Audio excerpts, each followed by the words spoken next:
update, days 1 through 7. If you watched our last video, we know we did a 12-hour seed soak, and then we added all of our soil to a 5-gallon bucket to get perfect moisture, and then we planted them in here. We only planted them about a 1/4 inch down, and we were able to get 100% germination in here. Everything looks really good. So days 1 and 2, we didn't do anything because we had good environment here, 75 degrees, 70% humidity, so the soil was able to retain its moisture.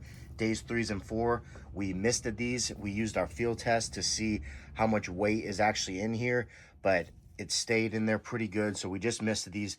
Now day 5, 6, and 7, we actually misted them a little bit, but then we also did a little bit heavier watering just around the edge of the soil, just to penetrate below the soil to keep everything evenly moisture. When you're running living soil, that's a very good idea to do.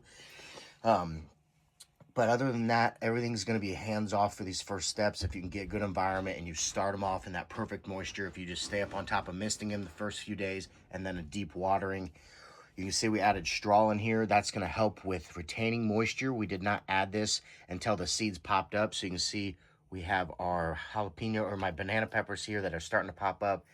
So we didn't add any mulch yet or straw, because sometimes it gets matty when it gets wet and it can suffocate and be a barrier to your seedlings. So you don't want that. So wait till they pop up like this, and then you can add your mulch. I think what we're going to do next time is add rice hulls or pumice instead of this straw, because it's just so messy. There's long pieces and it's just hard, and you can push over or bend a seedling without even knowing it. So try that out. I think that's what we're going to do next run, just to be on the safe side. But everything's looking really good. We got a 300-watt light in here at 40%. We got, like I said, about 250 ppfd, but we're able to get heat in here. That's why we moved them out of the seedling tent, because it was only 68 degrees. With 68 degrees and high humidity, you can start having dampening off issues. So right now, you're just really going to want to watch growth, watch coloring. Your seedlings are going to work underground more than anything. So you're not going to see a bunch of explosion growth right now. They're trying to establish roots in the soil. And then once they do, you'll be in veg and these will start to explode up. And then what we eventually will do is, once these grow the outside of this container, we will transplant them. So that's kind of what we use, is once the leaves reach the edge of your cup, you're ready to transplant. But other than that, really easy steps, Gromies. I'm really excited to get this run going. Really good genetics in the garden.